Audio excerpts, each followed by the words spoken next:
Thanks, Guy. Thanks, guy. Okay, we are now live. Let me pull that up real quick.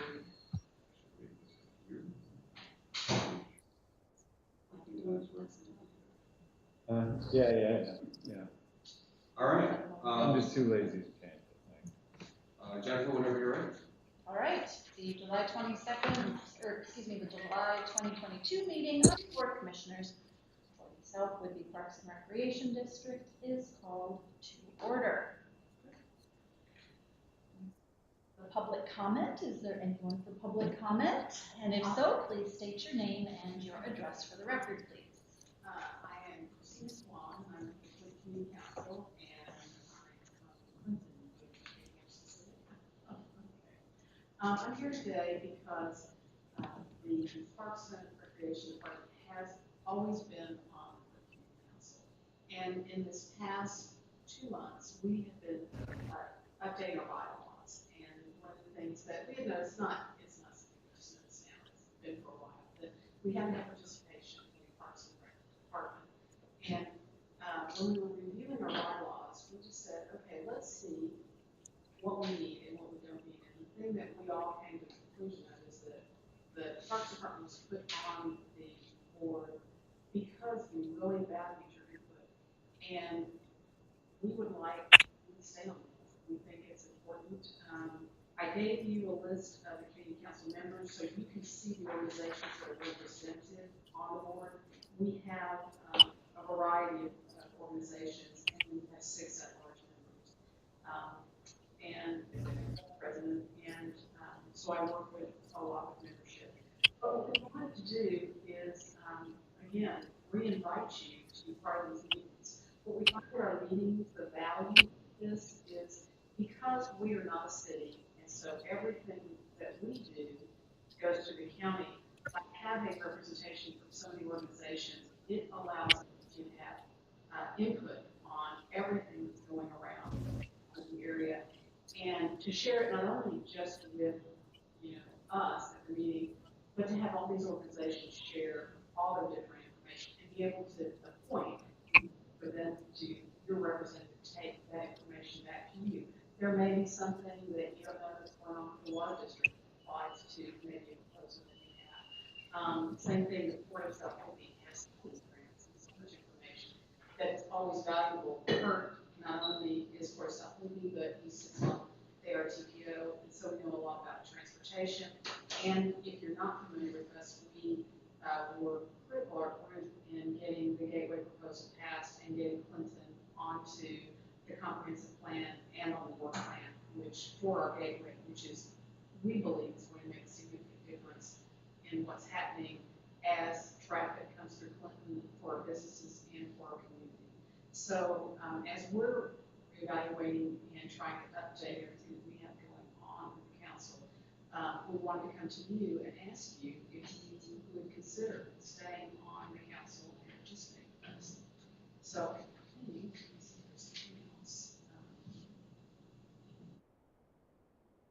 and you, I don't know if you're aware of this, the way it's set up on our bylaws, I mean, if an organization does not want to participate anymore, then we can take them off through our bylaws. And that with your organization, with you being interested, if you want to do this, you pick the person that's going to be on the board. We have no say over that. Also, that person is a voting member of our board. So when we make a recommendation to the county, your voice is in your voice as far as like what we were doing with the Gateway plan and getting proposals together for that with the planning department. We don't have a planner that sits on our board, but we have the planning department comes to every one of our meetings. And also, we have a county commissioner at a majority of our meetings. So that's pretty much what we have to say tonight. I hope you consider that. So is that the way that you communicate with the county, is by them participating in the meetings, or do you have some regulars drumbeat of separate meetings? No, mainly we do it in our meeting, but what we will do is we will have separate meetings with the county, with the planners, if we need to, outside of our meetings. We also use our webpage to take the information that they give us and put it out into the community so that they're aware. That is an advantage of being on the board, is that, like with what you're doing with the want to do. We represent our members, and so when there is something that's going to happen, we make sure that gets on our webpage so that we keep the community informed about what's going on. So again, it just offers you another venue to be able to get your message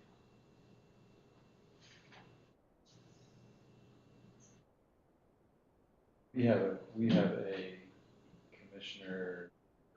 So, Subcommittee. we had a subcommittee that was assigned to this. I believe last time we did it was Jennifer and Josh.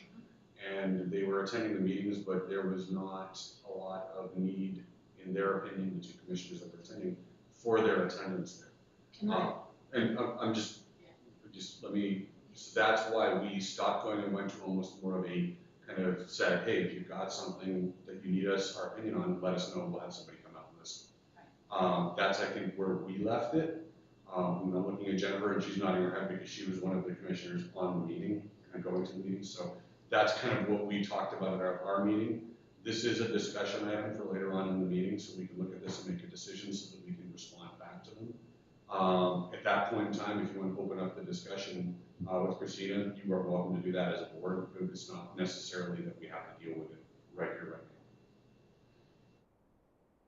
now. The only thing I'll say to you, like I said, you discussed it, but the thing I'll address on that is my opinion. I've been on the board for 6 years, and I do remember that time, and I felt like that often the Parks Departments came in and they weren't recognized. You know, they were on the list, meetings got long, and it was like, okay, come on. That's not how, and we're redoing our bylaws and how we work. That's not the way we want to do it. Everybody needs to have their voice heard, and it has to be equal, and it's got to be everyone having their critical information shared. So I will tell you that that's one of the changes that we are making as we go forward with the entire board. So again, we'll have a discussion item under new business for this, so we can continue the discussion there. Is there anyone remoting in that is for public comment? All right, then we will close public comment and move on to the approval of the minutes. Has every commissioner had a chance to review the minutes? Yes. Are there any questions or amendments that need to be made? All right, I would entertain a motion to approve the minutes. I will make a motion to approve the minutes from the June meeting. Second it. It has been moved and seconded to approve the minutes of the June 2022 meeting. All those in favor say aye. Aye. Aye. Carrick, aye.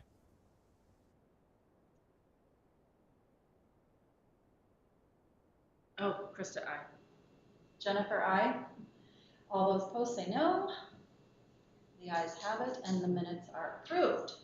Move on to the treasurer's report. Okay.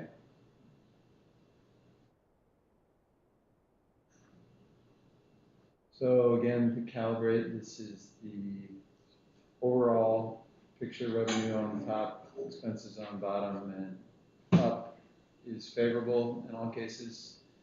You can see the net where we are at the end of June is plus 63,000 favorable in the net. You can see it's a small contribution from revenue and a larger contribution from expense control. You'll see that detail in the next slides. There's the revenue picture. You can see the bulk of the 15K that were favorable is from programs. We're just about level, and those are cumulative values. So as of June, we're just about on plan for levy revenue and slightly above for program. And then on the expense side, you can see the expense control. That's 48K of the favorability. And you can see the bulk of that is in maintenance. There you see the fund balance picture. Again, the detail in the legend there, but we are on plan as of the end of June. Any questions on the report before we look at the vouchers? And the county was good the first time? Better. No, better. No, it was still had lots of errors. It was a lot of time spent correcting it, but it was resolved in the end. Yes. So Carrie has been doing an incredible incredible job of due diligence checking. The county, I believe, has gone through significant transition in their staff, and that's what we're working through to make sure that what we're getting back from them is accurate and matches our records. So Carrie's been very, very diligent, and we really appreciate her doing that because it helps us nail our stuff down and make sure that, regardless of, any other mistakes, we're doing what we can to make sure it's correct when it comes back. Did they ever figure out that how we had been misallocated the North Whidbey money? Or Deposits were just being missed. We also in June, right, the June report had $22,000 of somebody else's money. So Which we were okay with initially, but there were also missing ones. So it's the deposits are just being put in the wrong place. And one of the consequences of that was that I wasn't confident that we actually had in that account. And so, for instance, I wasn't investing our money as much. I was just sitting on it because I didn't really know what our balance was. Right. So there will be a little bit less interest revenue than there could have been. And what I did see was towards the end of the June report, it looked like things were getting better. So, our experience. great, thank you. So the vouchers, this month on the vouchers changes since it came out on Friday. We have to scroll down a little bit before we get to any. Nothing is triathlon, so we spent a little bit of money. Sky needed a new chair and office mat, so that was $223 total. And then we had J.R. Russell got his invoice in for magic instruction, great magic class. Very loud, boisterous, and fun magic class, but great magic class last week, so we got him paid.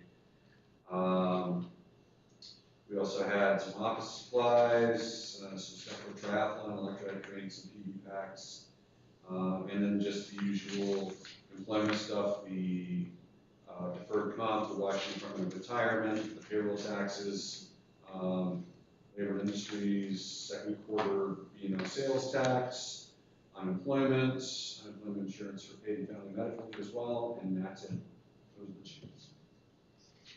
I will entertain any questions you have on any of that.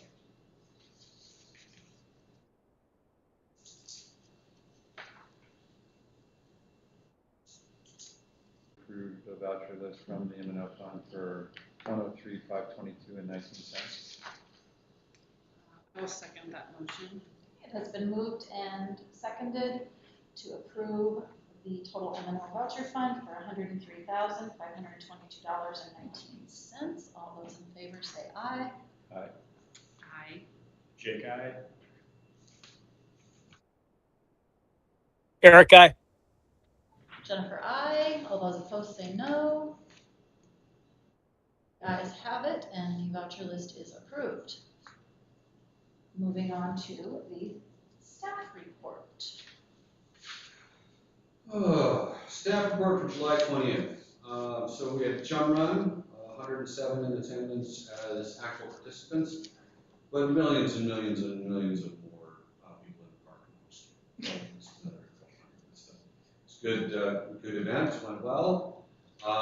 Saturday, July 23rd, we are just about full on volunteer slots. I think we had. I talked to Sky is obviously really busy right now prepping for that, so he's not in here, but I did talk to him yesterday about where you are on volunteers. He said he needed about 5 more to feel comfortable. I said, great, get it post together, get it to me, and I'll start hitting up my friends and family and anybody else that's around to kind of get them out there and kind of push us over the line, make sure we have everything. I went out to lunch, came back, he hadn't done the post, but he said I had a squadron come in of 10 people that wanted to work together, so I doubled them up on each of the 5 spots, and we're good. So I think we're good now. That assumes that everybody shows up, but we should be good to go. We currently have 149 as of the writing of this, which was last week.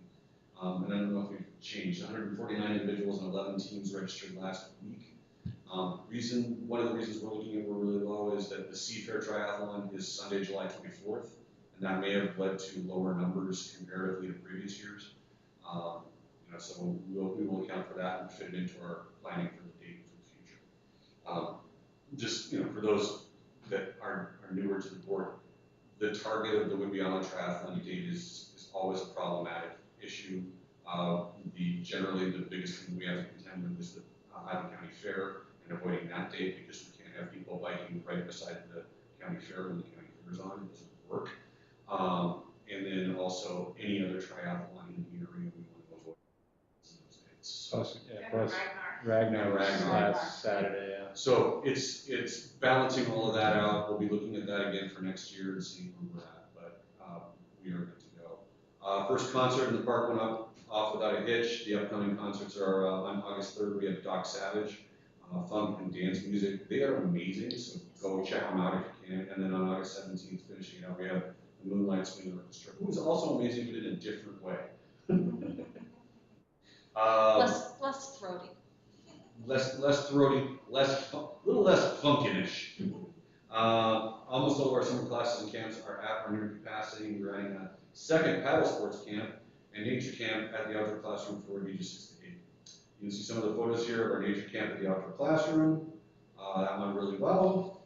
And like I said, the magic camp in here, and the music camp a couple weeks back, they were loud and boisterous and made our office really interesting a couple of times. I think Sky got up and closed the doors so we could actually focus for a bit. Because they were in here. They were in here. JR has those kids have a great time in the magic camp, but he's got the boomingest voice. I mean, I think my voice booms, his voice booms.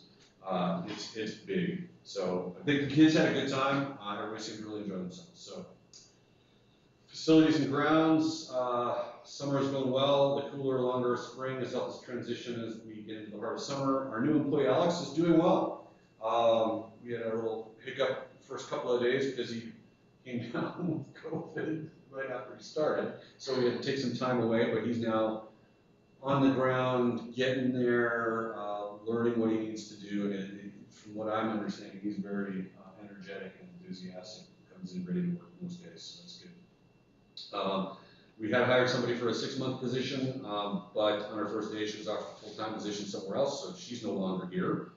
Tom and I talked about the idea of filling that position again, but we figured by the time we trained that person, we'd be letting them go, so it really wouldn't be a benefit at this point. So we're just running with what we have at this point. This week, we'll be preparing for the triathlon, and then the softball league continues in full swing after that, so we're going to continue with that.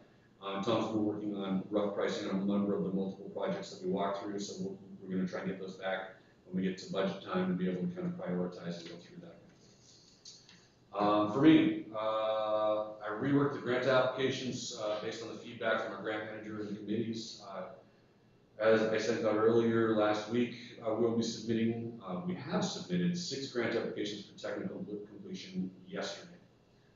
We submitted 2 for the amphitheater, 2 for the artificial turf field, and 2 for the pickleball courts. We got feedback, and I'll get into that more in the regular agenda. We got feedback from our grant manager as well as our grant manager supervisor about the pool, and decided on their advice not to proceed with that at this time. We will, and I'm going to really underline the at this time. So it was just felt we were not ready at this point. Reached out to multiple organizations and individuals for letters of support on the project, all projects, and they continue to come in. I got one, I hit submit, and got another one last night right after I clicked submit. I got home, and it popped up in my email. Oh, here's another one for this one. Great, but we can continue to submit those even after technical completion. I talked to Allison, so as we get more coming in, I can submit those through that process. And we can include them when we do presentations for the other ones in August. I'm getting prepared for the triathlon on the 23rd. We can still use volunteers on the day. Just check with Sky if you're available and you haven't got anything to do on Saturday. He can certainly put you to work, I'm sure, somewhere, and have you help out. So check in with Sky, and I'm sure he'd find you a place. If he tries to tell you just to take his job and do what he's going to do, don't let him. Please. starting to look at budget items for the 2023, and we've reached out to talk about the benefits and changes for employees, for and families paid in for January based on the compensation study we did last year, and making us commensurate with other agencies in the area. And then I'm working with Tom on arrangements for the soil registrations for the campground septic system and the large on-site septic system for the pool project. That will likely happen in the fall at this point. Tom and his crew just do not have time at this point to get out anywhere and dig the holes, but we're going to see what the state comes back with, because it's two different people that we have to come out. The campground needs somebody from the county. The pool project is large enough that it falls under the state auspices, so we need somebody from the state. So I'm working with Davido on those to get somebody out. When we have a little more information on that, we'll move forward on that. There's a little bit of a discussion on that in the comprehensive plan for the pool in the agenda item. It's our board meeting tonight, triathlon on Saturday, and our next board meeting is August 17th. Any questions on the staff report? Where were you last year on the tri? Were you like 160, 170? Altogether, oh, I don't recall. It was low last year, but I don't recall. Right, okay, but similar. Yeah, okay. Think so? I seem to remember when I came that night, it was somewhere in that range, 160-ish, so close. Seems like it's going to be about the same. Yeah, we'll probably bring numbers back for the August meeting once we finalize everything. Any other questions? All right, we'll move on to unfinished business, comprehensive plan programs. Okay, so on this one, first off, the wellness center. So with the large on-site septic system, the next step really is doing soil registrations in other areas that may be better for PERC. Talking with Quinn and Davido on this. The issues we have here right now, we are looking at additional sites up on the hillside, which would be the most convenient, but that's always going to be about the same. The other items that were brought up was the idea of accessing the Maxwell Trails property and putting something there. We can get in there. It's a little bit more difficult. It's going to be tough to get in because we're probably going to have to take our mini excavator and drop it at the trail entrance over there and walk it in, because we haven't built the trail here yet. So we don't have access to the property other than coming in the old logging road. And I don't think that would be an issue to do. It's staff availability, access issues. The other aspect and item that we looked at was the idea of the 5-acre parcel that's off. I'm making sure everybody knows what I'm talking about. Yes. So we have 5 acres that's landlocked beyond, and it's surrounded by private property. That was also suggested as a potential, going to check those. So Quinn reviewed the soils map for those areas, and those areas could have some better soils. They're not going to be worse than what we have up here on the hill. They might contain some better soils. So he suggested if we can get in there and we can get access, it might be worth trying. What his thought was to make those areas our backup, for septic, backup drainage field, so that we don't have to actually construct anything there. The issues that we might have is we might have to show that we have an easement across the property to use it as a backup, and we might have to show that we can get across the road and through the easement we already have to Maxwell Trails to use that property as a backup. So, Where's the 5 acres at? So the 5 acres, I can pull that up and show you just a minute. Are there any other questions on that while I pull this up? Is there any means for us to go there? Well, we could physically get the machine there.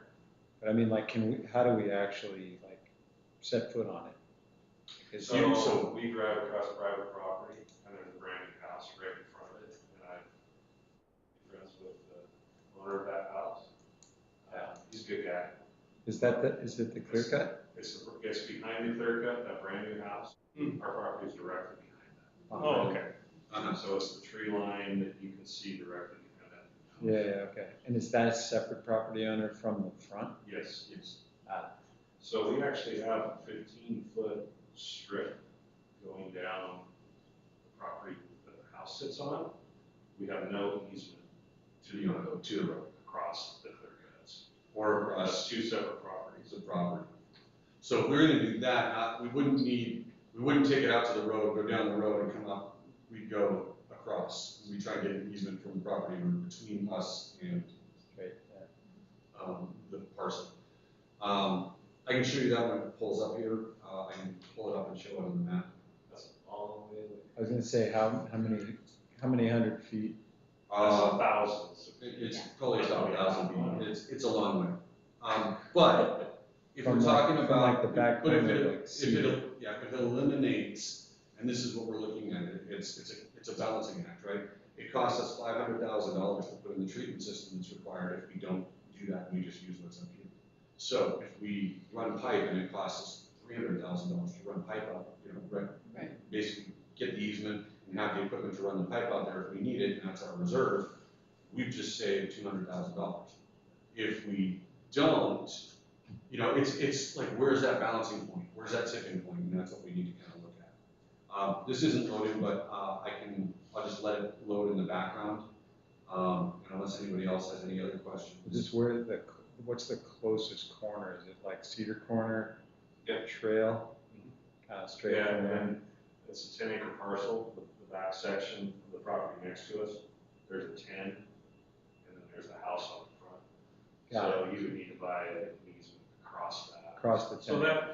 that's probably 1,200 feet Okay, all right. across there to the property line of our 5 acres.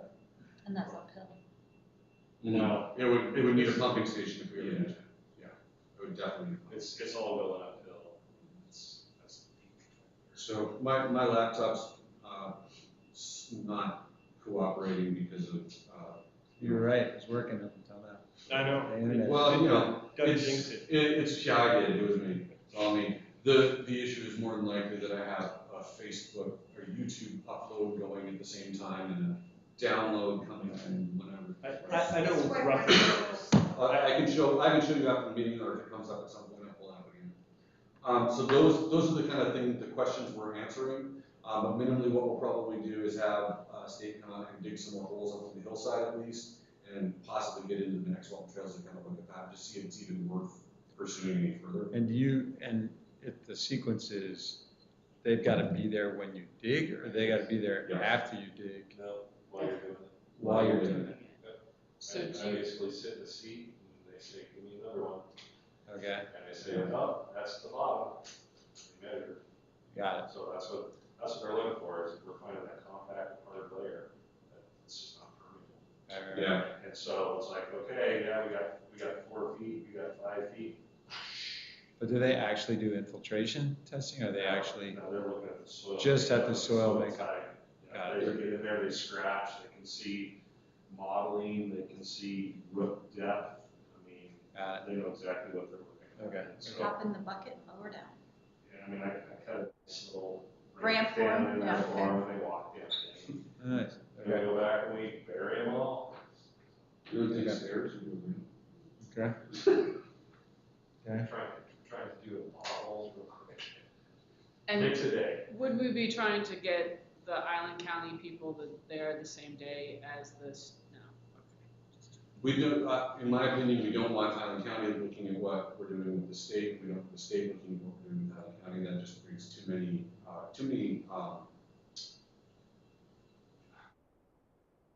They're kind of conflicting Too requirements. many- conflicting requirements, too many and variables. they don't, Island County has no say in what we do with the state system, and the state has no say in what we do with the county system. They're two different requirements, we don't want to bring the two together. It would just confuse the issue. Okay, back to this. So if that ever loads, I can go back and show you the 5-acre property. From what Quinn said, the 5-acre property actually, from a soil perspective, looked better because the water table on this side is much higher than over there. We can test it out. Yeah, Jen and I can attest to that. We were wandering through that swamp that's just, yeah. Uh-huh. Yeah. Um, But I mean, that that meadow right across the street is their septic drain field, right? Do we know what the capacity of that is compared to ours? Oh, it's huge. Theirs is It's big. bigger than those two schools. Yeah. Two. Yeah, so theirs is big, probably a bigger system than we're talking about. Yeah, that drain field, that's all drain field. Yeah, okay. So as of this moment, I've received 2 quotes on the decommissioning of well number 3 over here, and I was waiting on a third, it never arrived. So he came out, he looked at it, and yeah, I'll get that to you, and I kept pounding him, and he never got back. So I only have 2 quotes, I apologize, I tried my best, I went to county and went to their list of well contractors on the island that have done projects, and I went about 7 numbers down the list and got 2 quotes. Though that's a agenda item for later on in the agenda, so we'll talk about those then, but I just wanted to let you know that that's where we are.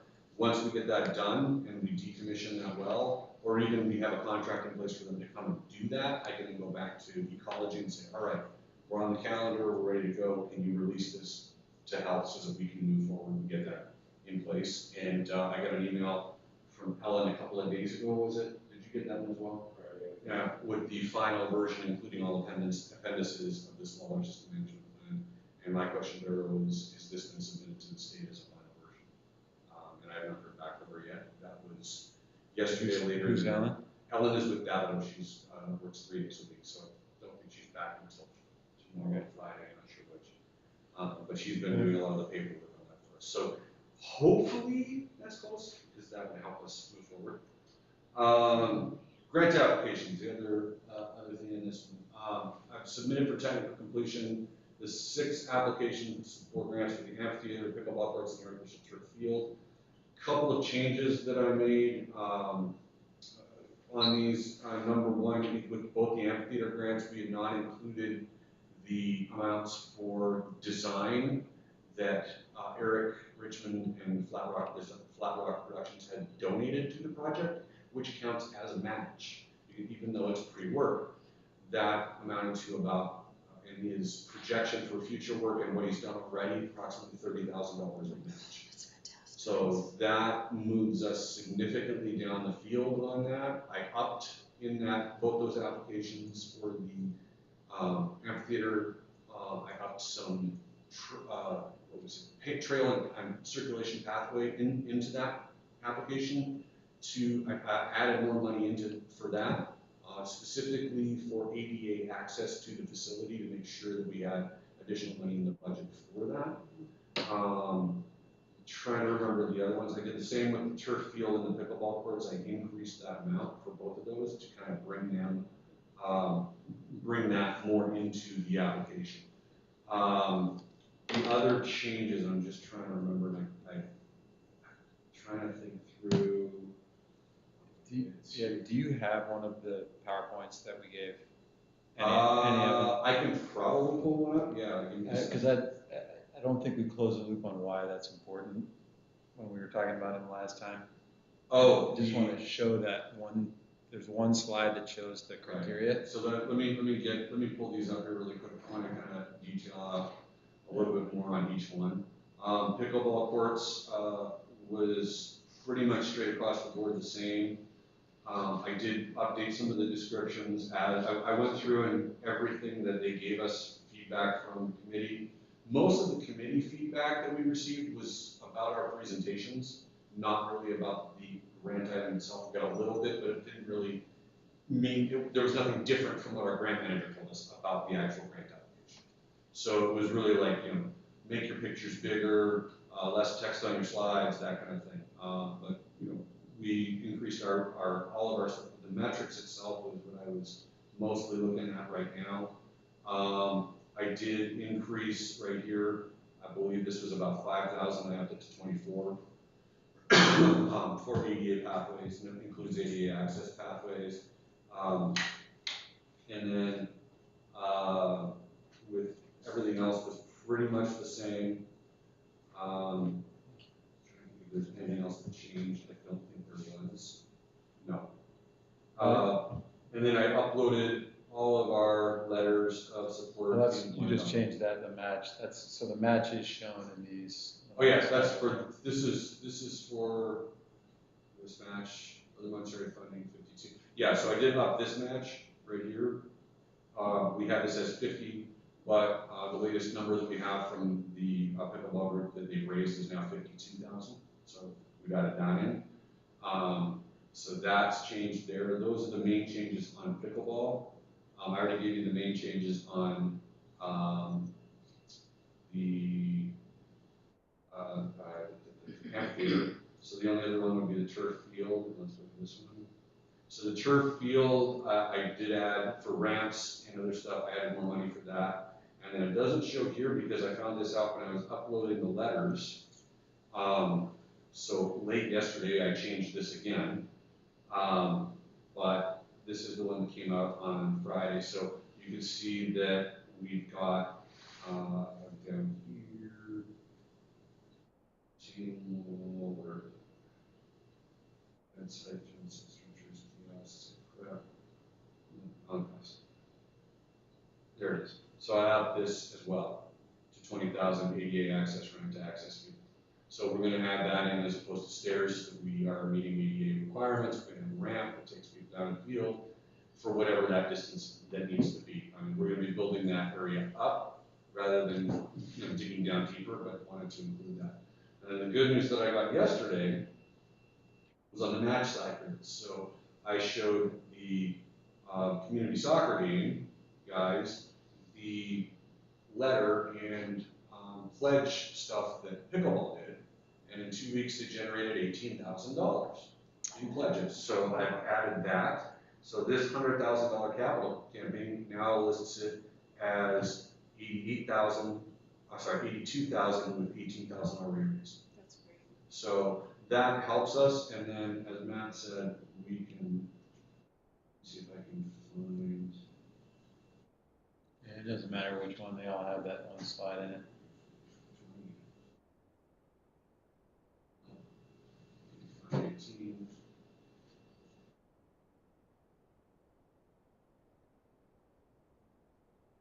Let's go here.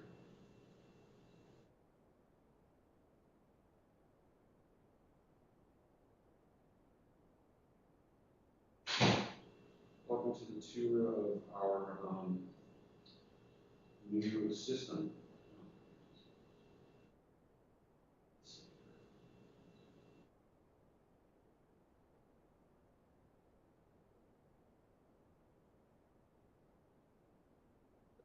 There we go.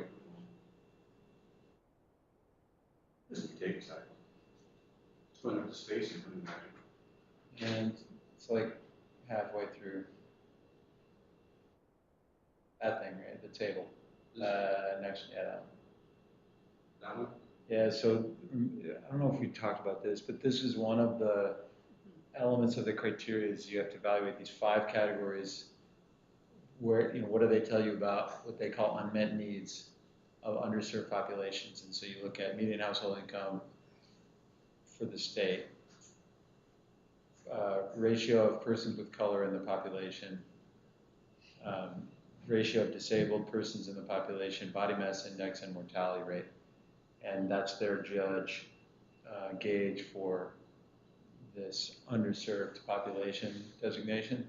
And so you can see where we fall below or where we fall on the underserved side. It's not always below, right? So it's in median household income and in percentage of the disabled population. So that was when they were talking about feedback on our application. They want, we said these 2 things are critical to us: affordability and accessibility. Those 2 words to translate this into the projects.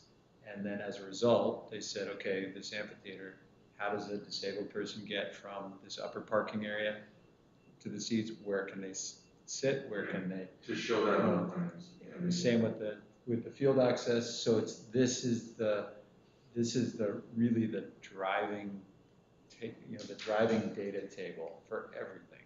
What is the breakdown on the mortality rate? I understand all the other ones: BMI, disabled person of color, median household. Yeah, what did you mean? What is 682.91? Yeah. Yeah, it's it's percentage per 10,000 or something like that. It's a great question. I can find out. So these numbers come straight from their system. So they generate, and they say, what you have to report is this. So I have to show the area, the specific census tract where the project is located, which for this is this census tract. Yeah. So you can see that on this one, median household income is below the state median, okay? So does But that work to our favor or against? it helps us with this. So Okay. we can say that we're making this affordable, we can highlight that, we're addressing this item in need. And so the data that you've collected, Doug, comes from the most current census? Comes from their tool. Yeah, the They state. have, the state RCO has a tool on their website where you go and you click on it and you say, which census tract are you looking at? You click on the actual census tract and it pulls up this information. And this, and just Langley shows more of an underserved need for median household income, but less for disabled. So then Roll in what I Freeland, did was, Freeland, when I looked at this, I'm like, okay, yeah, that's where it's located, but you're talking about unmet need. Here's our actual service area. Okay, and this is average of all the tracks right here. You can see we fall below in median household income and in disabled population. And the mortality, like I said, I think it's per 10,000 per year, but we'll check. Yeah, I'll look at it. I can look up what it actually states, but the thing that they told us on this though, on this chart, on this table, is make it a chart, make it a visual representation. You know, and I completely agree. Watching 88 of these proposals in 5 days, I would have looked at this and gone, what the hell am I looking at? So, you know, while it's all good in theory, putting it up there like this, it's easy to lose it, and I just want to make sure. Yeah, and the takeaway is that from the board is that yes, for us to provide funding for this project, we are providing a service to an underserved population. So, big picture, yeah, check, right? And then the second question is, does your application reflect your particular data set and what the population? So if it's body mass index and mortality, then it's, then there's more, you have to thread through what is your project going to do what is the amphitheater going to do to address that, right? So anyway, so like I said, this is the core table that drives the requirement, like Doug said. In this case, when the application shows there's 20,000 in for access, that's what they want us to connect. That's how they want us to connect it. So, and then, redo some of this stuff, a lot of this stuff, just, to kind of make sure that we're on track with what they said, like make these graphics bigger, redo a few things, but it's, that we have until, I believe it's 3 days before we present, 3 business days before we present, which is August. And that was end of August. It's August, I want to say August 22nd. Okay. It's a while. It'll be after our next meeting, just after. Yeah, after our next meeting. I know it's not the week of the 15th, it's the week of the 22nd, yes. So it'll be the week of the 22nd. I believe Land and Water Conservation Fund, so we'll present the amphitheater one on Wednesday at some point, or Thursday. The other one, we could be anytime Monday through Friday. I think I asked for Tuesday. I put number 1 as Tuesday morning for WWRP and It's all Wednesday morning for Land and Water Conservation Fund. And then the youth athletic facilities we do not present for, they just evaluate the application. So we're done on those.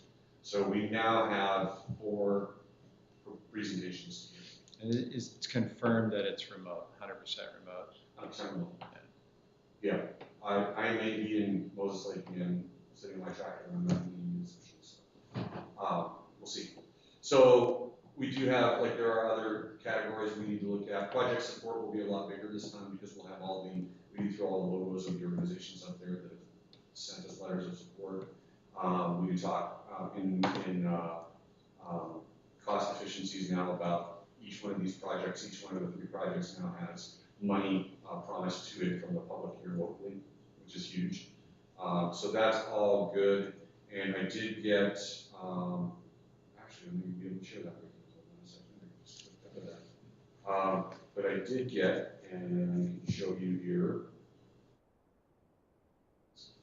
out, no, close the thing out. Updated images from, Eric, at, Flat Rock the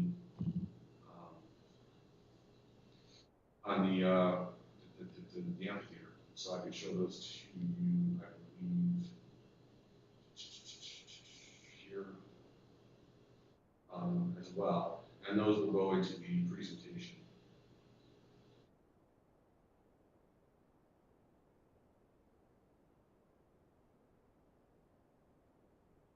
This is, like it. A little bit dangerously.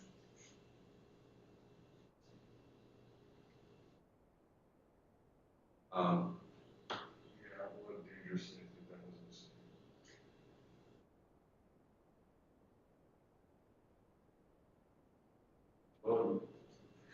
So he does these, this is the video that we can't really use in the presentation, but it's really cool. So you can see you've got some parking in there and some pathways coming in. A little bit of parking up top, and the pathway coming down. I think he's looking at that as the ADA access. Although it gets a little steep if you ask me at the end there. This is the old version. Yeah. Because it's still got the stairs in it.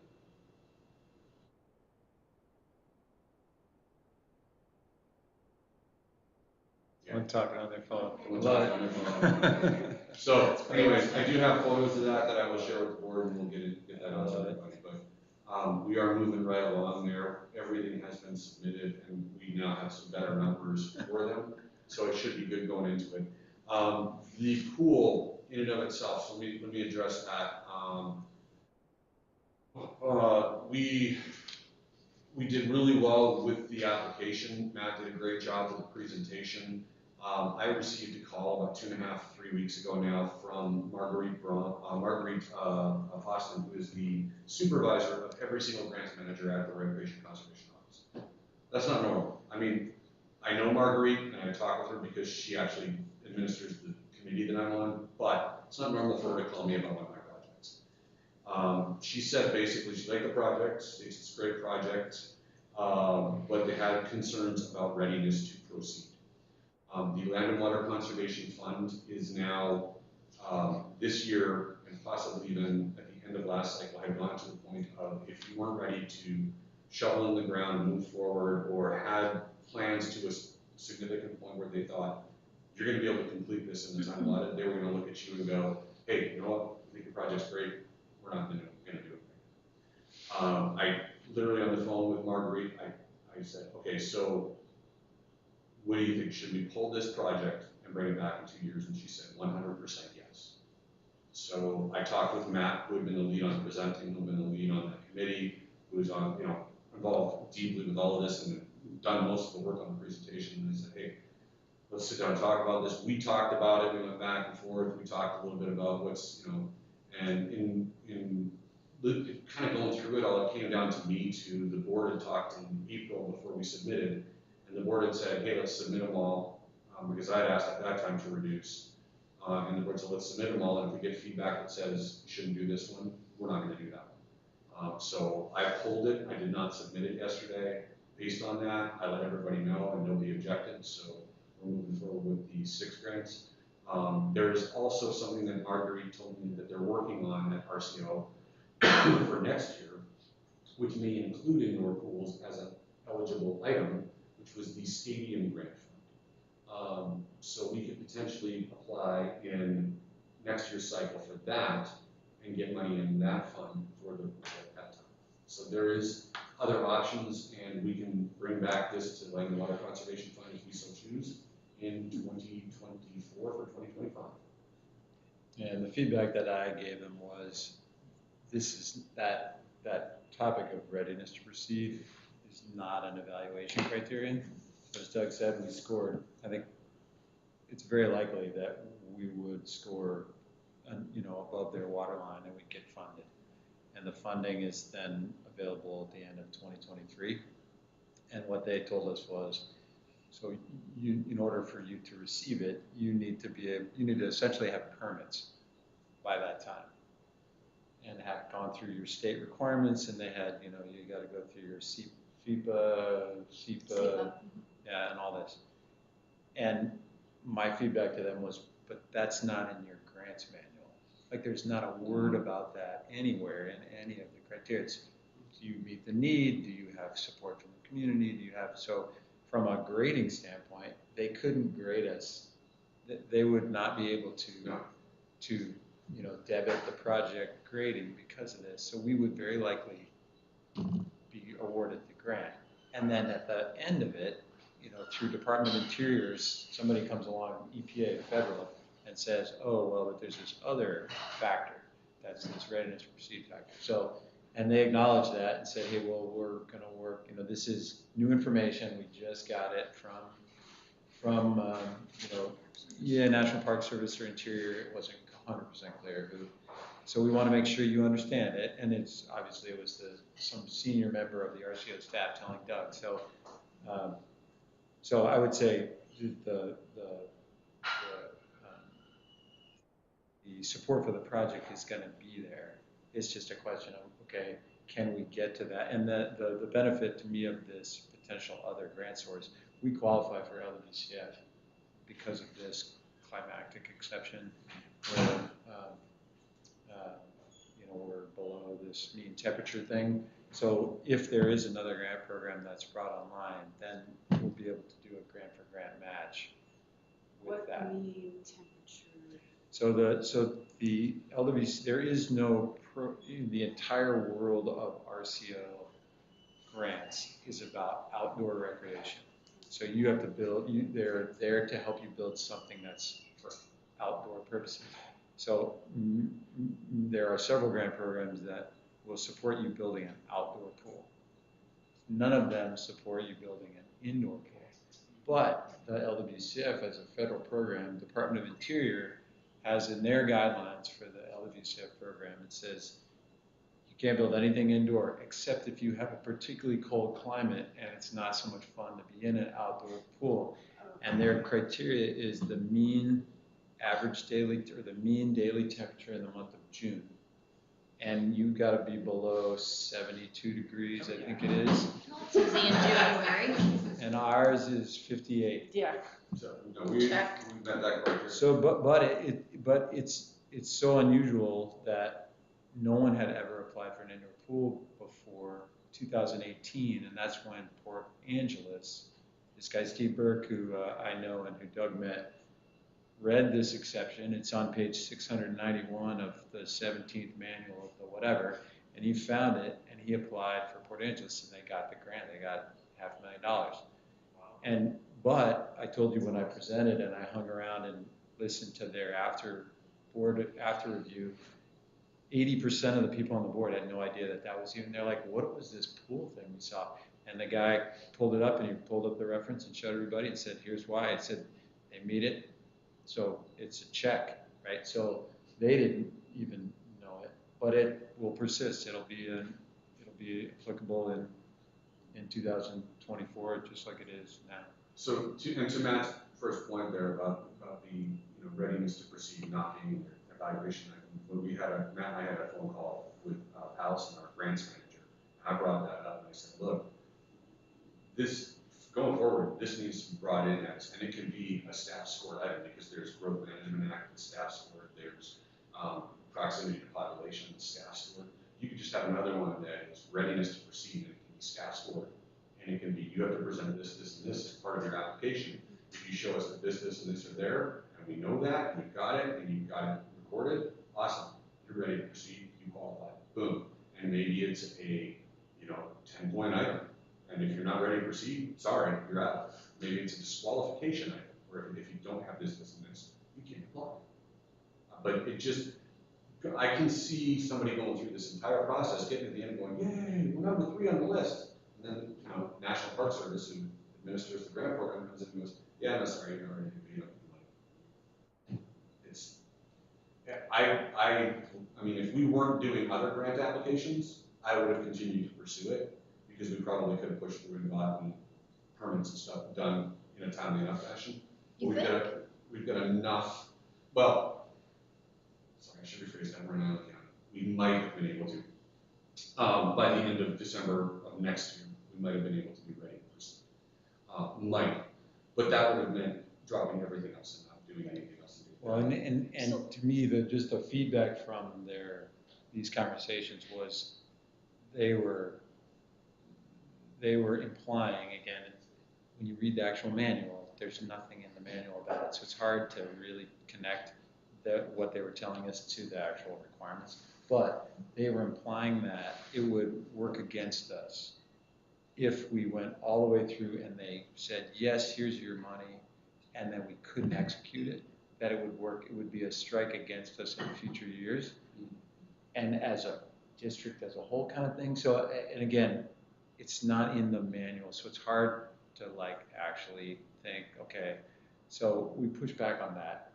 Like, to me, I thought that was, you know, kind of bordering on inappropriate guidance for us, but, you know, they're kind of foot stomping, so you listen. So anyway, so I think that's, to me, that's more the downside would be if we got to the finish line, we're really close, and but we run up against the county and they say it's going to be 6 more months, and then they have to pull the money back, then, you know, we end up taking a hit down the road potentially, because one of the criteria that Doug was mentioning in the board or staff review items is compliance, like this general topic of compliance. So you can get a downgrade, the -3, you know, they can give you 0 and that's perfect, but you can get up to or -2, and that they could lump it into that, and they could take away points from applications in future years. So anyway, it's just I just thought it was, it's a point in the process, like they are so rigorous about the standards, I mean, to Doug's point in this application, I mean, they're so rigorous about compliance to their manual, except for this thing, which just seems out of character, but this is also the one federal grant that they don't own. Yeah, true, administer. true. They send, this is a federal grant that goes through the National Park Service. So what they're telling us is, True. we're sending these to national parks, and they're sending them back saying we're not doing this.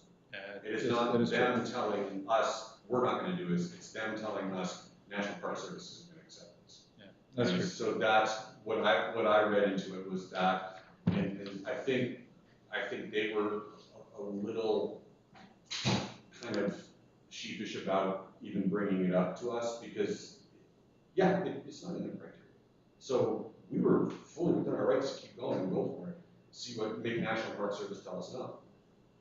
Do we want the ill will? Do we want to create any animosity with staff at RCO? Not that I think there's anything to be there anyways, but no, it's fine. We'll Take it for the gift that it was, Well, that she called you and gave you guidance. Yeah, thank goodness for relationships. Come back in what, less than 2 years and do this again. Yep. And then we're ready to go. And if the stadium one comes up next year and we are eligible to apply, look at all the materials we've already got ready to go. Boom, throw it together, we're in. And we can do the grant application so much easier. So I mean, it's a bit of a rabbit hole, but my head is spinning around. Maybe that NPS regulation had always been there, but as a result of COVID, so like if there's a scarcity of resources, whether it's labor or materials, and people have been awarded these grants, and now all of a sudden there's nobody to do the work, or they can't get the stuff to do the work, then that money's still sitting there, it can't be allocated, and NPS is going, wait a minute, we've got all this money we're sitting on, hang on a second. Right. I don't know. Well, Like I said, it was a bit of a rabbit hole, but that's kind of where my head went, is that. Well, but to your point, like this process is designed to bring projects like this. RCO's goal is to build stuff. Like they want you to build stuff. Yeah. But they want to be able to allocate the money. If they can't allocate the money because you can't do the work. No, true. So what they want is they want valid projects like that are well supported, that come from organizations that are well organized and that are going to actually happen. So that's what we need to create in order for them to be successful. If they don't spend any money, they fail, right? So they want to spend this money. We just got to make it easy for them. We got to give them a clear path. And this also gives us a step back, because Matt and I have been talking back and forth about, there's the allocation with the federal government and Land and Water Conservation Fund. I think we applied for 500,000. Somebody told me we could go up to 2 million in Land and Water, and I need to research that. Yeah, that's a good question. But I'm looking at it and going, if we apply for Land and Water Conservation Fund and get it, we've got an allocation that we're applying for with Rick Larson, the federal government, what used to be earmarks, it's almost 900,000. But Land and Water Conservation Fund precludes us from getting we can only get specific other types of federal funding, and we don't know if that 900,000 plus is one of those types. So we need to determine that. So that's important to know, because if we have to choose between the two, and it's 500,000 or 900 plus, I'd rather take the 900 personally. I mean, if somebody else wants to take 500, I'd go in on a lottery ticket with you. That'd be fine with me. So it just gives us a little more time to step back on that question and go confirm this money doesn't preclude us from getting this, or this does preclude us from getting this, and this. We need to, if we're not doing this, we don't even bother. If we're going to do this, we don't even bother applying for this. Or we apply for everything and go, all right, now we've got it all. What are we taking specifically for the pool? So that's kind of where we stand, and I know that it's kind of a convoluted mess, but it's organized in my head when I get down to sit down and do stuff.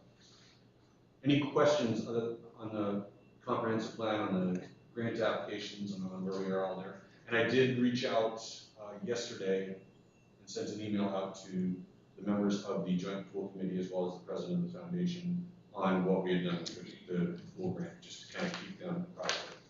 Were there any responses? I got one from Rich Batchelby who said, we're good, we're going to get it to your time. Yeah, and Rich had provided, I had reached out to him just to ask for his feedback because he's gone through this permitting process before. And he said he thought it would be a real tough ask to get that done through that permitting by the end of 2023. So he was, hesitant because that finish line looked like a tough objective. So. Any other questions on that? Okay. All right, are we moving on to new business? Moving on to the Clinton Community Council discussion. So this is kind of a discussion decision. I know we did have the public comment from Christine Swan. I don't know if I spelled her name right, but I know, so I apologize. I got it right, okay, good. So this is regarding the status of the Park District as a member of the council. The decision was made by our board a while back to step back from the council and act in more of an advisory and consulting role. Since most of the agenda items on the council did not have direct relevance to the Parks District, and the commissioners attending the meetings felt their presence on a regular basis was not needed or beneficial to the council. Now, based on Christina's comments earlier, that sentiment may have changed. That may be something that we might need to re-look at and decide, if somebody wants to volunteer to move forward on that, that's great. It would be nice to have the Park District represented at another local government agency like that, but I understand the board, has limited time as well. So you guys can feel free to discuss, and then we'll just need a decision at the end of the discussion. I have a question. So what are some of the current agenda items right now for the Clinton Community Council? Basically, our focus really in the last 3 years has been getting the Clinton area on the work plan, on the comprehensive plan, and as a gateway. The important part about that was that nowhere is Clinton really was represented at the county level and that. And so when they decided to do gateways, they originally were going to do every gateway. And because of our continuous work with the county on promoting the Clinton Gateway, they decided, and this was right before the pandemic actually, that they really had the time, the money, and the ability to focus on one gateway, and that's why they took Clinton. And so we've been working on this for years, and it took a broad view of it. Basically, we're still working on that because now it is in the work plan, and we're looking at zoning changes. With the Growth Management Act, that is a tough thing to do, but trying to make the Clinton District focus on the rural residential and the business. And with a lot of the business, or a lot of the homes that are right there in Clinton Business District, when they are sold, then they'll go to multi-use housing, because that's kind of how it's set up. So we're working on that. We're working with the county again on what can we do for beautification issues? What can we do for, again, recreation area? What can we do for Clinton as a gateway to make it more improved for all of our residents and that? And so without having a formal government and not a city, we have to work through the county. And so that's why that's so important. Well, right now we've been doing some cleaning, house cleaning, which is our bylaws, because we wanted to make sure that we were actually more relevant to the community and more relevant to the organizations that we were working with. So that's been a big thing right now. We are working on two projects that are going through the county right now. One is the ferry dock to the park and ride, going through WashDOT, because they are actually going to be cleaning up that whole area all the way to Park and Ride. It did involve Deer Lake Road. They put out for bid, and the bids came back way over what they could afford. So now it's going back out to bid in August. So we're working with that. We also are working with the IRTPO as far as the other grant that is taking from the ferry on the other side. It's putting a trail all the way up to Kent's Corner. So because their goal ultimately is to take that trail system and have it go all the way up to the harbor. Again, something that I think you guys might have some input. We're familiar with that one, so that one would be very relevant to what we're looking at with our integrated trails. And our big thing is the voices that we need to back the council up to have when we talk with the county, and or we talk to the state legislators, we go to the federal government, that we need the voices that actually can speak to parts of it that are relevant to like your organization and that. And so that's kind of where we're at. Those are the big projects that we have going on right now. Trying to think what else we have that's.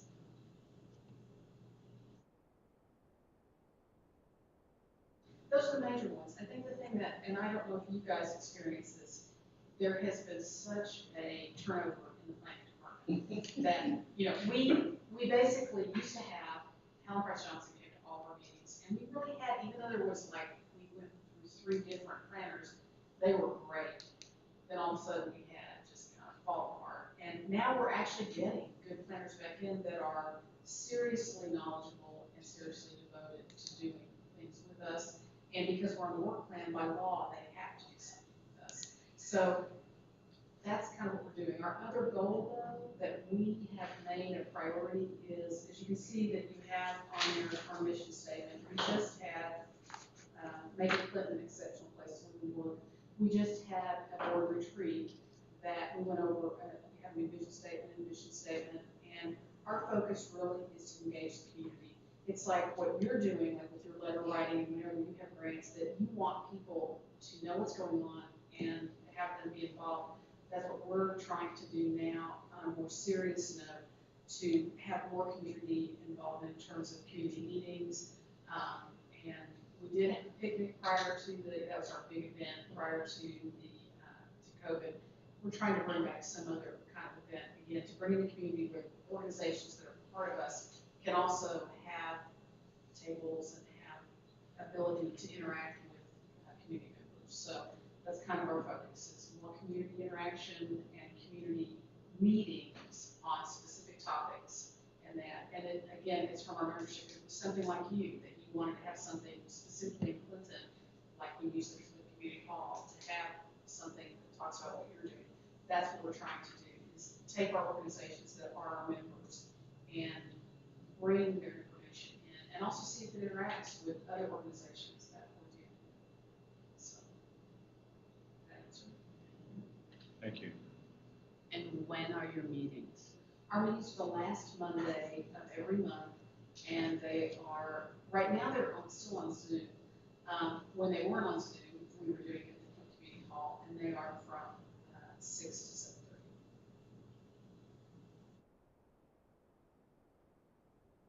I will tell you for the probably, we don't have a meeting in July because everyone's out of town. Our next meeting will be in August. we feel like the August meeting will most likely still be a Zoom, possibly a hybrid. Our goal is to try and get into, back into regular face-to-face meetings, and that, we've just had, unfortunately, I don't know about you guys, but we've just had board members that it seems like there's always someone who has COVID. So we end up just going to a Zoom meeting. We also have, Rick Larson, Dave Paul, Mason Shaver, the people that come into our meetings that have to come from a long way. And so that's where we found the Zoom hybrid meetings. We've had them attend much more regularly, which is great because, again, they hear the projects that our members are doing and what we're looking at. So. I mean, my thoughts are we need to be represented. Is there anybody on the board who lives in Clinton? I live in Clinton now, but I'm moving out in 6 months. I'm moving to Freeland. Yeah, that's what we did prior. I don't believe anybody else lives in Clinton. Yeah, but I mean, to me, that's not a. It's not a disqualifying. Sure. It makes it easier, physically easier. Well, but, no, I just, mean, if you live there. Yeah, sure. Yeah, it would make more sense to have, Sure. I get what you're getting at, yes. Yeah, I mean, We to used me, to have Mark Halpenstell and Dennis Hunter, and they would be the ones that were on that because they lived locally in that community, or closer to that community. And they were very active. Because I remember that's when they were on when I first started. yeah, and I would think by the time we got this meeting and now to hear it and think about it, and then we have our August meeting before the next meeting, I would think we could come up with a support. Well, I mean, it's a discussion item tonight, so you can discuss tonight and kind of say what you're thinking. And then we can come back, if we want to take some time to think about it, we can come back, because they don't have a meeting, so they can't do anything on the bylaws until end of August anyways. So we could bring it back if the board so chooses as a unfinished business item in August. That's up to the board. Your thoughts? Well, I like what Christina said. I mean, having sat through some of those meetings, they were awful. But I'm glad you're addressing it. I don't. Yeah, it's you're not the only organization that feels like they want to have more input and even the possibility of the way we're structuring our meetings be a little bit different. And that, which we're listening to because I think it's very important. Can I be frank? Sure. There was a lot of people in the room. I didn't feel like there was good leadership, and one person would say something and then the next person would reiterate it, and we ran around the tree for however many people were sitting at the table. I agree with that. Okay. And I think that our current president, Dave Woodward, is a very strong leader in our meetings because it feels like you need to be efficient. And the other thing that we've been emphasizing is, again, that every voice is heard because it's important. If you've come to that meeting and the point of you being there is to share information, then if you don't have that opportunity to share information and share whatever information you have, that's not how we function. The other thing too is because you're a voting board member, when we do take votes, particularly when we're looking at like with the gateway plan, when we were putting things together with the county and that, it's very important to have everyone's voice in there because you may have information that we don't have, or you may have a perspective that's different than someone else that's on there. So that's what we're looking for, is to make sure we have a variety of voices in there. But I hear you. Yeah, I think the key thing, I do remember, because I attended before I asked the board this in, because I realized I was the only staff member at the meeting. And it's like, okay, it should be a board member, not me. But it was a lot of repetition of the same point being made over and over and over again by different people. I think something that we've talked about as our board is, if you don't have anything to add to the discussion, you can simply say, I agree with this person. Right. Or our position is the same as that organization's position, we would agree with them, rather than taking the time to restate the same opinion over and over. And that's something that we've done really well here. So let me ask you guys, do we feel like we have clarity on what our contribution would be to this group? I'm personally don't feel like I have clarity on what our contribution would be. So if one of you does, I'd love to please hear it. Yeah, I mean, to me, I think the kind of breadth of the board membership and the participation in the meetings.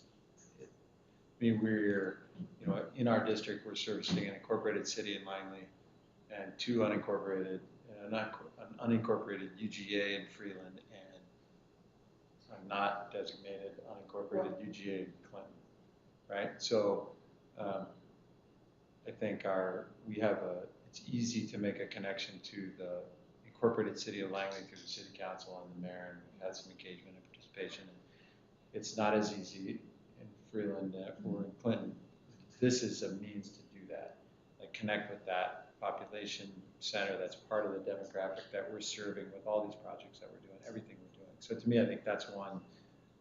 I mean, the meeting, conduct of the meetings notwithstanding. No, I'm Right. pleased with what she said. Right. I just want So to understand to me- if we're going to be part of this. Yeah. What So to me, it's just to see what is, making Clinton an exceptional place to live and work. Okay, so what's important to that collective to me is relevant to us. The second is then when you drill into specific projects like this ferry to Ken's Corner thing, that bridge to boat idea we have as part of our comp plan, and the county abandoning the project in 2018 or whenever it was that they did, right? It undercuts our comp plan, and we got to now figure out how to achieve our objective without the supporting structure of the county.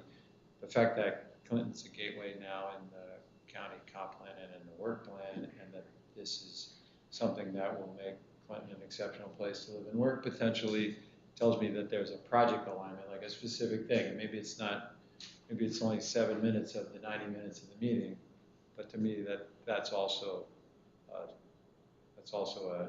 important part of it, I think.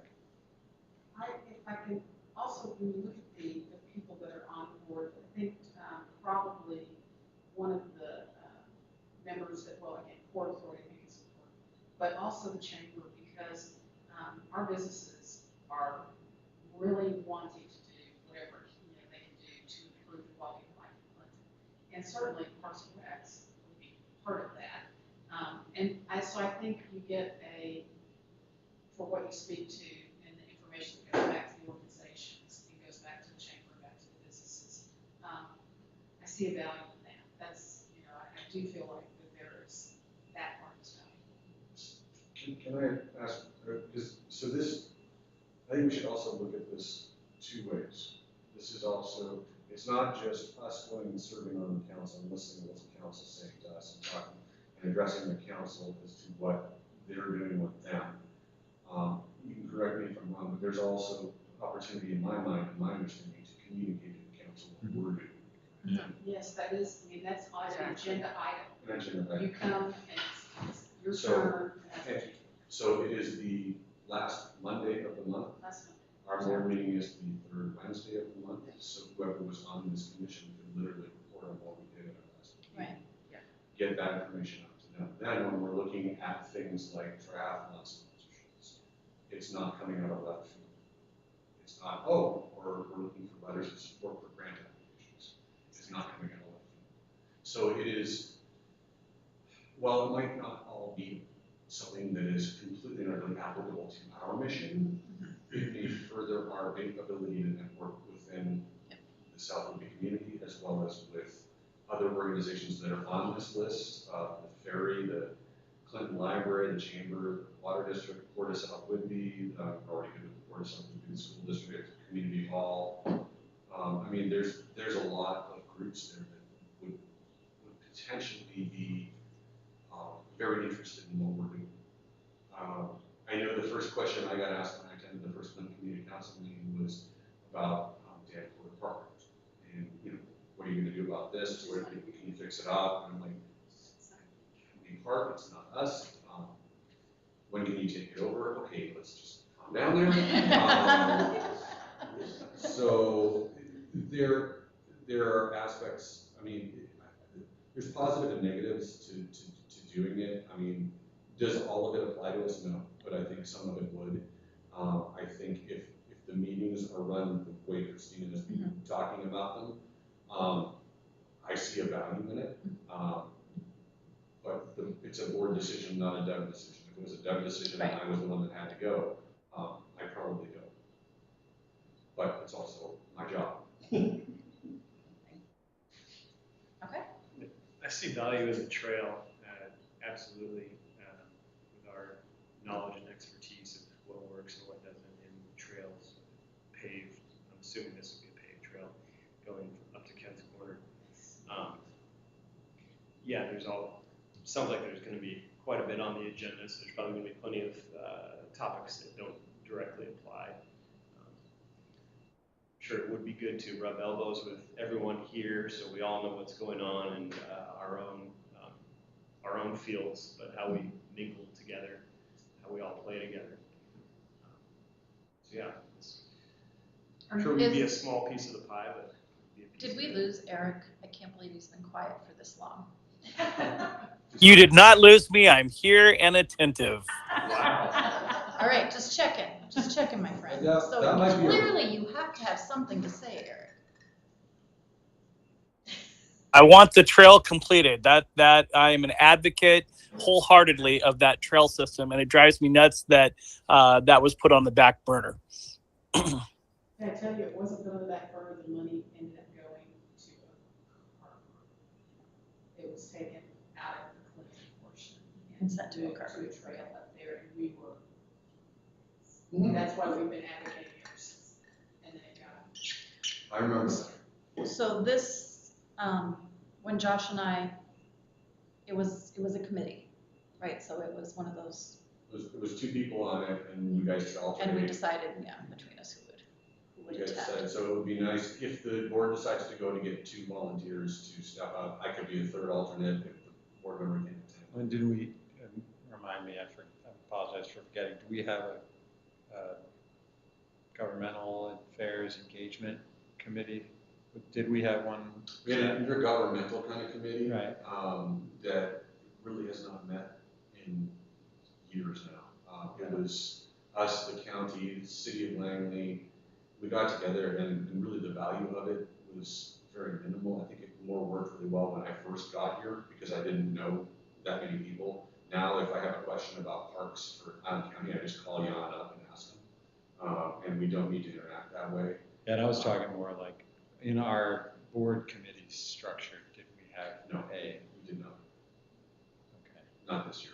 Because to me, I think maybe that's the way we adapted into our structure that way, and it's not, the people who are filling that role on the board are responsible for that kind of engagement with other bodies, with the county, with local councils like this. So like a governmental engagement. Yeah, that kind of thing. Go to the So yeah, I don't know if this is exactly it, but I do try to attend the Port of South Whidbey meetings. I am also on the ILIO, which is attended by some planning, some health, and natural resources for Island County. And I'm now on the Langley Housing Business Committee. I think that's all of them. And in your spare time? And, oh, right, and this one. So, so I kind of do that stuff. But because of all of that, I would not want to be, I would like another person because I'm a little busy. Although I don't currently have a meeting on Monday nights, so that's good. So again, like I could be the fallback third, but I think, yeah, it would be good to have a primary and an alternate for whatever committee structure the board wants to put on this. Because it would be meeting this, and then if we needed somebody to go up to a county board meeting or something like that, I would start with those two people and work my way down the list from there. Yeah, I mean, and I'm inclined after this discussion to move that we establish that structure and that this be part of that. That sounds acceptable. Scope creep. Huh? Scope creep. Yeah, I mean, yeah, I There's a little bit of scope creep. Yeah, I mean, if we haven't needed that in years. well, but Doug's talking, I think, about that county level or that intergovernmental. To me, I think we maybe haven't, air quotes, needed it because we haven't known we've needed it. Like this project or these projects to build stakeholder support for these grant applications. We're way better at it when we're connected to when we can go to the Port District and ask them for a resolution because they know who we are, they know what we're working on, So to me, the fact that, to me, it's you can call it scope creep if you want, but I think it's in the right direction. Like I think that we function better if we're better connected. It's more burden for sure, more bandwidth that's taken up, right? It's not unlimited, so it's not like there's no consequences to it. But to me, I think it's the right direction to put it in the structure. Have two people so you can trade off, and maybe we come back in August to see who wants to volunteer in August. If we accept that that's a structural change. Let's stick with the Clinton Community Council. I'm going to say this in two parts. So let's stick with the Clinton Community Council. Based upon what Christina has said, I'm willing to take another run at it, right? If there's, right, so based upon what you said, we don't need to run around that tree again. I'm willing to take another run at it. I think you personally, or you sure, like the board? Sure. The board. Sure. I would step back into that. Okay. As one of the two people.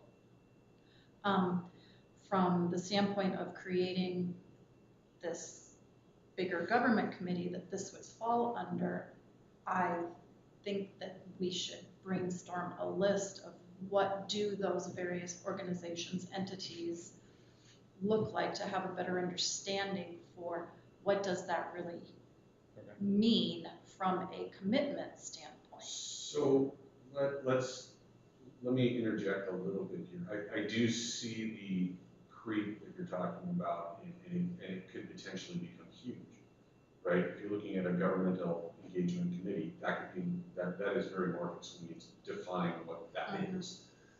So I do want to look at that, but you got to also take into consideration that part of what my job is governmental engagement. So that's what I'm doing when I'm reaching out to the county, to the city, to the port, and I've made those connections. If there's a need, generally I bring it to this board to look at that kind of thing. You guys are volunteer, you graciously volunteered your time and stepped up to the plate for being elected to these positions. That's a pretty big chunk if you're asking me what that could be. That could be huge. I don't necessarily think we need to make that decision now. I would say what we need to look at is the Clinton Community Council decision initially. And then I would suggest we evaluate that decision in a few months, like maybe at the end of the year or beginning of next year, when we redo our committees, to evaluate where that's at. How is that going?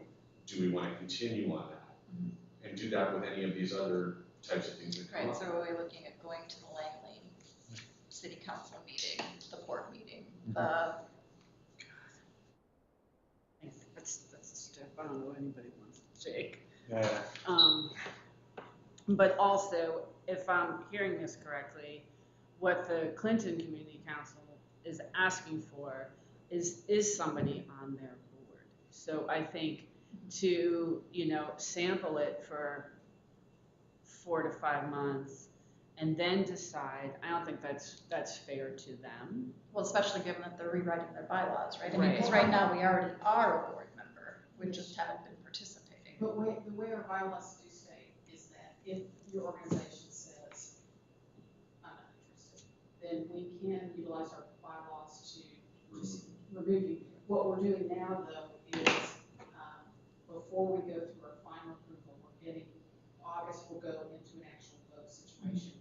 But we thought we'd approach you now and then kind of see where you stood, because we did want to have you on there. But as far as it goes in the future, if at some point in time you've been there and you don't feel it's relevant, or, you know, I completely suggest that if you get into the meetings, and Jennifer, since you've been to the meetings, if you feel like, you know what, it's still the same, or I'm not getting out of what I think my organization needs to get out of it, to approach us, Dave, myself, you know, the leadership board, and say, tell us these things, because the only way we can make improvements, and that's what our retreat was on just this summer, was saying what's not working and what is working. And so that's why we are, you know, and changing the bylaws was important. So moving forward to be able to be more relevant in that. So, and I will say, just to mention on the port, the thing that's really valuable is like when Kirk comes in, he represents the port. He basically gives us a report of everything that's gone on for that month, you know, to give an update. So you will get information about different organizations. So you're suggesting we potentially just decide to participate in the, re-engage with the board, and then Yeah, 'cause we defer in August. It's possibly, you know, it's on for a decision item for tonight. Okay. And if. Are you good with that? Yeah. Okay, so I'll make a motion that we establish board membership on the Clinton Community Council board. Continue. Yeah. Yes. To reestablish board membership in the Clinton Community Council. I'll second that motion. Okay. It has been moved and seconded that we reestablish our board connection with the Clinton Community Council. All those in favor say aye. Aye. Aye. Jake, Eric, I. Aye. All those opposed say no. The ayes have it. The motion passes to reestablish our board connection with the Clinton Community Council. Thank you for all that. I appreciate this. A great education. This is wonderful. So you guys can be thinking about that, and our next board meeting, we can talk about who's gonna fill those roles. Okay.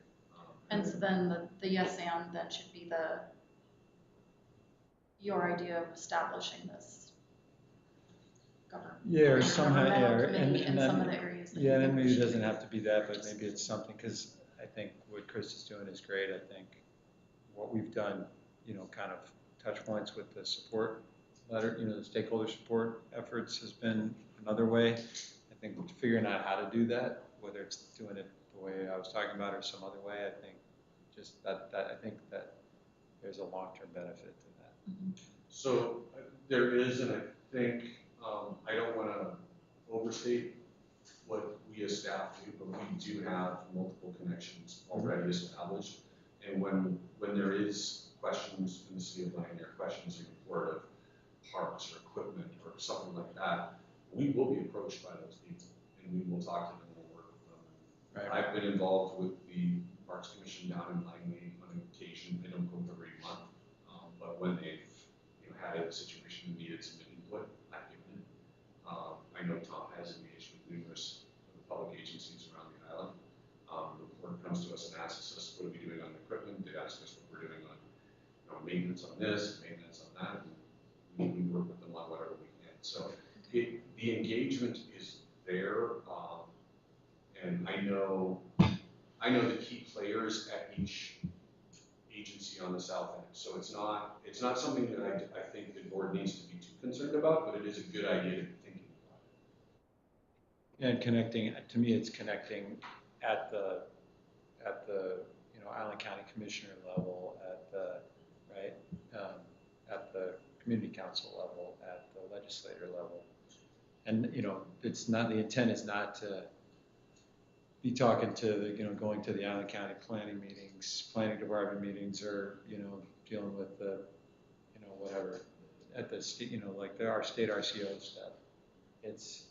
We should be talking to, at the board level, to Representative Paul, and to Senator Mazzal, and to, you know, be at the board district meeting, you at that level, but not get into the detail, because that's in the role of the staff for sure. All right. Last agenda item? Thank you, Christina. No, I'm sorry, you have to stay, you did this far. In for a penny, in for a pound. We got a well to decommission. This is a small water system management plan item. Department of Ecology said you need to decommission well number 3. It's been abandoned for as long as I've been here, probably, Tom, as long as you've been here, maybe a little bit less than that. What's that well? That's 3. It's been here before my time. And it was not used. That was a functional well that provided water for the old single wide trailer house. For the house, yeah. It's 30 to 40 feet deep. It's got a metal tube with a pump at the bottom. I solicited 2 quotes. The 2 quotes I got, one was just under $6,000, one was just over. So this one was $5,312 from Tom Campbell, drilling license. He was referred to me as somebody that's on the island, that's retired, but still does stuff. And he quoted me that. And then I've got one from Aquatech Well Drilling that came in at $6,576.35. And the first one includes tax and everything said and done off the board. I asked him that. He said, "Yep." The first one looks Sounds better about right. price-wise. This one looks more professional, of course. This one looks more professional. It has to be approved by state DOE, college. Department of Ecology, yes. It Yeah. is decommissioning of a well. Yeah, so, and is it that you do it and then you submit to get it approved, or you have to submit the What plan? I'm gonna do, Matt, is as soon as we have an agreement in place with these guys, I'm gonna take that agreement to the Department of Ecology and go, okay, look, Okay. we're on the list. Can you take this off the agenda item and get us approved? Let's get moving forward, because I can't really do much of anything with either the campground or the pool. Yeah, so I noticed that, now I noticed that line item. So they submit a letter of intent to the Department of Ecology saying, hey, we're gonna decommission this well. So, yeah, okay. I mean, this to me says, like, I feel better about that. Yes. Yeah, this, I feel, So this one is the Aquatech streamlined makes the Windermere preferred vendor list. Yeah. so, and Tom Campbell is a really nice guy, but, sounds like, Yeah, but Good he old boy. used Do you know the it? Do you know original Tom Campbell? spelling of Whidbey. Doesn't that Oh, yeah. count for something? It is, that is the original. That was how, Good catch. that's the original stuff. That is the original spelling. So, I go back and forth. The difference here is just over $1,000. This is probably gonna have to come out of capital, which is fine. But this is something that needs to get done either way. This to me, like you said, looks like a more professional, kind of thing to do. This is, to me, if I had unlimited budget, I'd definitely go with these guys over Tom, although Tom seems to be a nice guy and probably do an incredible job. But that's what I would probably recommend. Yeah, and this is, and Does he have a valid tax ID number? Tom? Campbell? Yeah, I have no idea. Yeah, it might be a question to ask, because I mean, if he's a semi-retired guy, old island guy, he might just be doing it. It's like having John Bennett come out and mark the corners. But I mean, he may not have the information you need, what do you have to get when we're building? Sure. What's the W-9 or Yeah. Yeah, The- that Yeah. W-9, yes. I mean, You may not even he have got that. that. what did he provide? Did he have a license number or something on it? License number, that was it. License number 161. So it's in 4 digits. So that tells you, you've been drilling for a long time. Not even into 5 digits on his license. yeah, to me, I think one of the benefits of going through and he may be doing that, but he didn't detail it, but going through those steps, because Ecology are the ones who got to approve the LOSS, that's the state review for the septic drain holes, drilling. So to me, I think the better we do with this, the better we're going to do with that. So I'm inclined to support this quote. Any further discussion?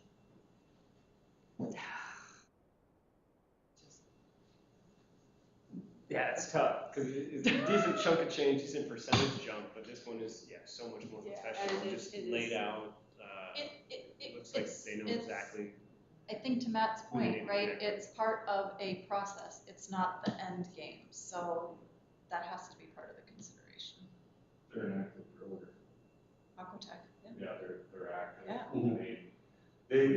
think they were number one on the list of wells drilled in Madison County, on the list that I looked at. They had well over 100 wells drilled in Madison County. So they're active, they know what they're doing. And they responded Did to you you- on June 28th. They responded to me, Tom was quick, I'll give him that. He was, and these guys said they could probably do it within a couple of weeks. So it's not, like, they're, Was Hayes one of the ones that you reached out to, Dave Hayes? I don't remember Dave Hayes, but it might have been under one of the other names. I called some, so there was like It's Hayes Well Drilling. so there was four names listed, and I called the number, and it was a different number each time, and it went to the same answering machine each time. Weirdest thing, I'm like, I'm good with that. All right, I would entertain, Can you scroll up to the top? I'll make a motion to approve the architect quote 22273 for $65.76 for the well decommissioning.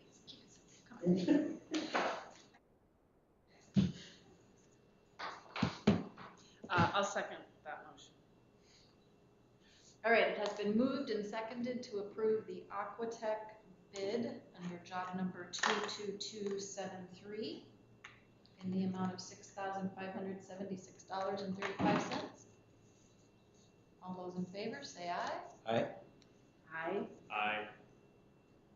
Eric, aye. Aye. All those opposed, say no. The ayes have it and the motion passes.